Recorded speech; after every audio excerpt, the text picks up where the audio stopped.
No livro de Eclesiastes vai dizer que quem olha para o vento não semeia. E essa palavra me faz voltar lá atrás no livro de Gênesis e meditar sobre José. José teve um sonho e ele via feixes de lenha e as estrelas se curvando a ele. José então conta para os seus irmãos. José estava ali com 17 anos e quando ele relata esse sonho para os irmãos automaticamente eles ficam de orelha em pé. José era invejado pelos seus irmãos, mas o problema não está no contar o sonho para os irmãos. Ele precisava contar. Se José não conta o sonho, José não seria perseguido. Se José não fosse perseguido, não seria vendido. E se ele não fosse vendido, ele não chegaria diante de Faraó. O propósito tinha que se cumprir. O problema é que Deus não avisou a José o que ele ia passar. Deus só falou para ele que o sonho seria uma honraria, mas não falou para ele como seria o trajeto do seu propósito.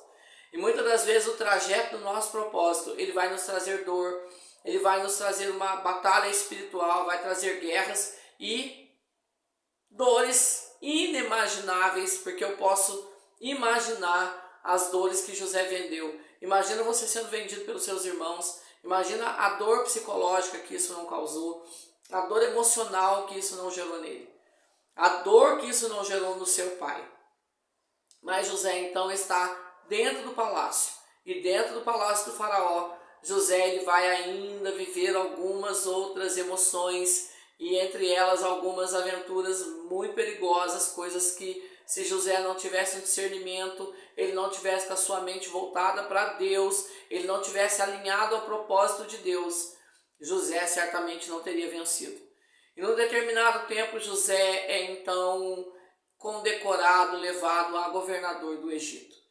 Mas essa história não para por aí. José teve que no meio dessa trajetória toda ir curando o seu emocional, curando, liberando seus irmãos, pedindo perdão a Deus, perdoando seus irmãos, porque com certeza as feridas que ele sentia, as dores emocionais também faziam com que ele pecasse diante de Deus.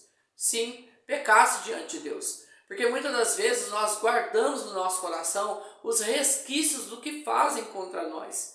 E isso tudo não faz mal ao outro, mas faz mal a nós. Então José vem no meio do caminho se liberando. E quando ele se libera, existe então o tempo da escassez. E o tempo da escassez vai chegar na vida dos seus irmãos.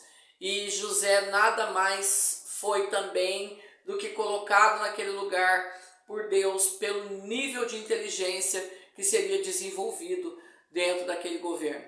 José então ele faz toda uma colheita dentro daquilo que foi plantado no Egito, e José tem junto com o faraó um estoque inumerável para sustentar a região circunvizinha que cercava ali o Egito. E José então ele vai se deparar com seus irmãos, e os seus irmãos vão precisar pedir favor no Egito. Mas o que eles não imaginavam é que eles iriam se deparar com o seu irmão ali.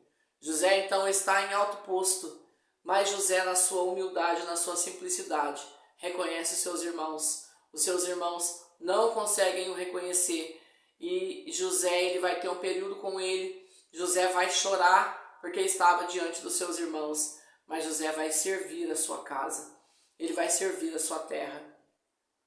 Muitas das vezes nós ficamos olhando para aquilo que passou, ficamos prostrados naquilo que fazem contra nós e nós não conseguimos olhar naquilo que Deus tem lá na frente. Quantas vezes nós somos projetados para o propósito, mas no meio do caminho a dor nos cega, a dor nos surda e a dor muitas das vezes nos faz perder o foco daquilo que Deus tem para nós.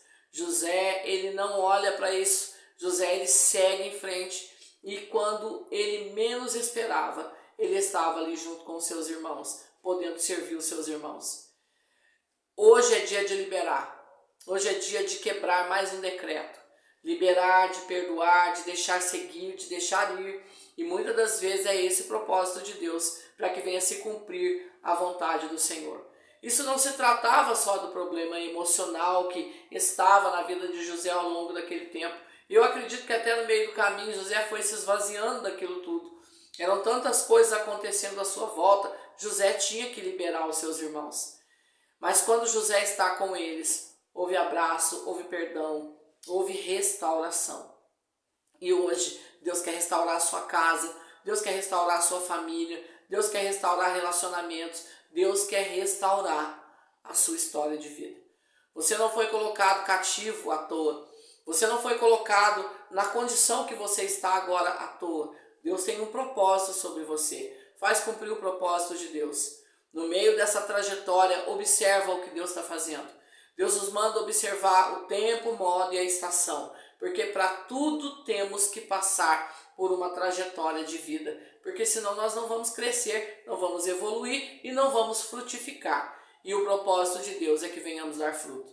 A nossa árvore, ela precisa crescer, ela precisa ser frondosa, ela precisa florescer e principalmente dar os seus frutos, para que sustente aqueles que estão chegando ou aqueles que nos projetaram a estarmos dando frutos. Amém? Deus abençoe a sua vida poderosamente, que você seja cheio do poder do Espírito Santo, que a glória do Senhor ela resplandeça sobre ti, no meio desse processo todo, no meio de todas as circunstâncias que você está vivendo. Apenas agradeça. Eu sei que é difícil, mas apenas agradeça, porque o Deus que te promoveu para esse estágio de provação é o mesmo Deus que vai te promover no estágio da vitória, no nome de Jesus Cristo. Seja abençoado em nome de Jesus. Amém.